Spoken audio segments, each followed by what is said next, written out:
Hey, what's happening, y'all? It's your boy Tavian.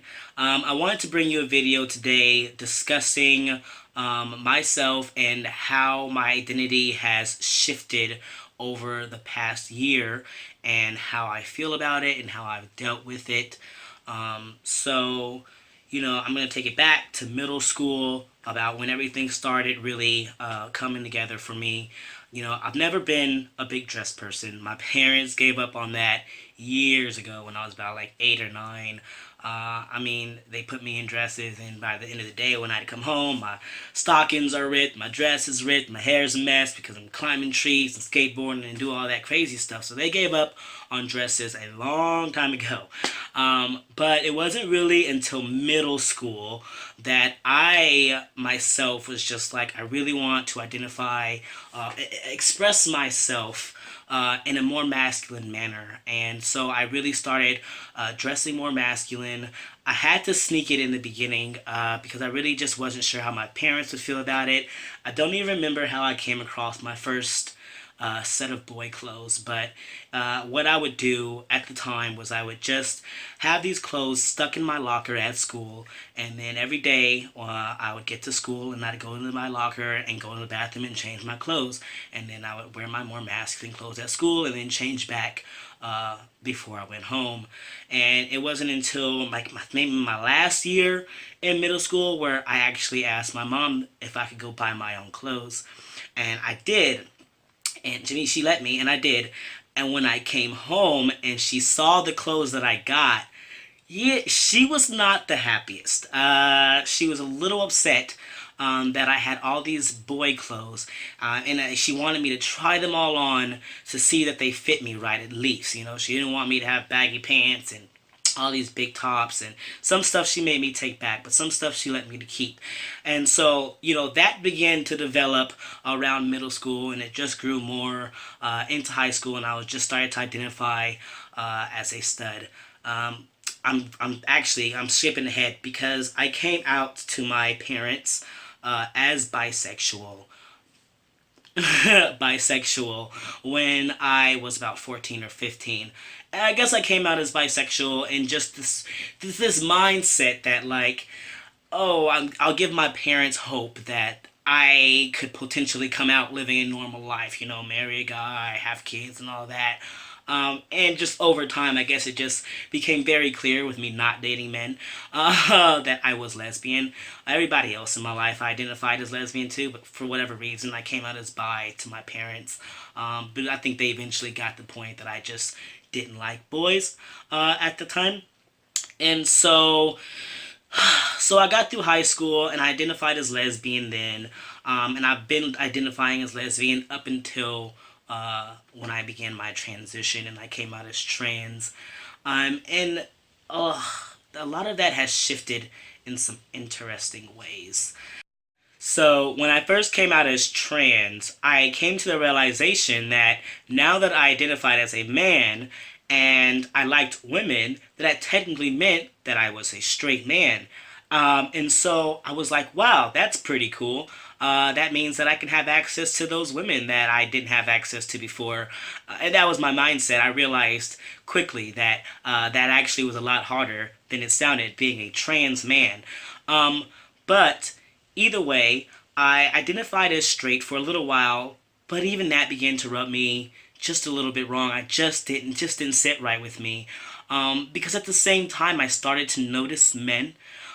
In the last year, I really started to notice men, and I wasn't sure, and I'm still not sure, if it's just that I'm like, wow, that man is super fucking hot, not because he's super hot and I'm actually attracted to him, or if it's because I like, wow, I want his body and I want to look like him.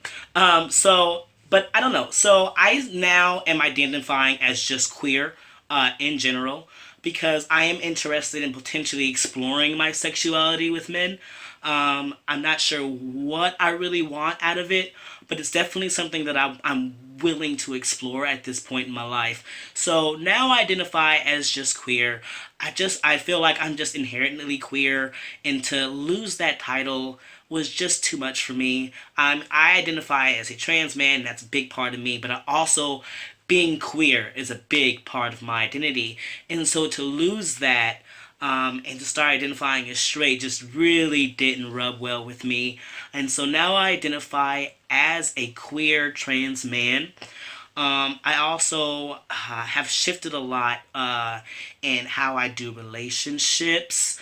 I guess it's been about 2 years now that I have been really curious about what it would be like to live a poly lifestyle. Um, None of my partners, up until this recent life that I'm in right now, have ever been about it. They've all been very monogamous individuals. I mentioned it, and they were just like they're not about it, and I was cool with that. I can be monogamous, but it has been something that I've always been curious about. And now exploring that. And seeing if that's something that I want to be about. I've always felt like I had a lot of love to give. And it made it hard sometimes to be in a monogamous relationship because, I'm a bit of a flirt and I find myself being attracted to people easily. I find myself crushing on people easily. So it's really nice to be in this point in my life where I can be exploring that and seeing if that's something that I like. So that's where I'm at with everything right now. I'm a trans man, queer, poly individual, and that has shifted a lot from just being the lesbian stud that I so embraced at one point in my life. I've always embraced my masculinity. Once I came out as lesbian, I very proudly was a butch stud lesbian. And so to shift now to being a man and still queer and curious about men and being sexual with men, maybe relationship wise with men. It's just not what I saw in my future. So I'm pretty sure my 14-year-old self would look at me like I was nuts if I were to pop back and say, hey, many years from now, you're going to be interested in men. I'd probably laugh at myself. But yeah, so I don't know. You change a lot, you shift a lot. You think, some people don't shift much, and their transition. Some people just do identify as straight men. But for me, sir, personally, I shifted a lot in my identity, and it's been a whirlwind. It's been a bit emotional. I struggled with this losing of identity for a little bit and before I embraced being queer. So yeah, I just wanted to share that with you guys. I'm not sure if I've ever really gone into that with y'all. So thank you guys for watching, and I hope it's helpful to somebody, and I hope some of you out there can relate to the shifts in identity, or I hope it helps for anybody who's currently going through this phase where they're like really confused about themselves. You shift and everybody changes. It's part of being human, and I don't think you should beat yourself up about it. I really encourage anybody to explore any curiosities you're having, because you really only get one life and you never know. You don't want to regret something in life. So definitely embrace the changes that happen with you. Go with the flow and let it happen, and you can like it or you don't like it. Either way, you can decide how you want to live your life. And that's just where I'm at right now. I'm really enjoying myself, and I'm happy with where I'm at, and I'm excited to see where I'm going to be in the future. So yeah, thanks y'all for watching. I hope y'all have a great day, and I'll see y'all next video. Take care.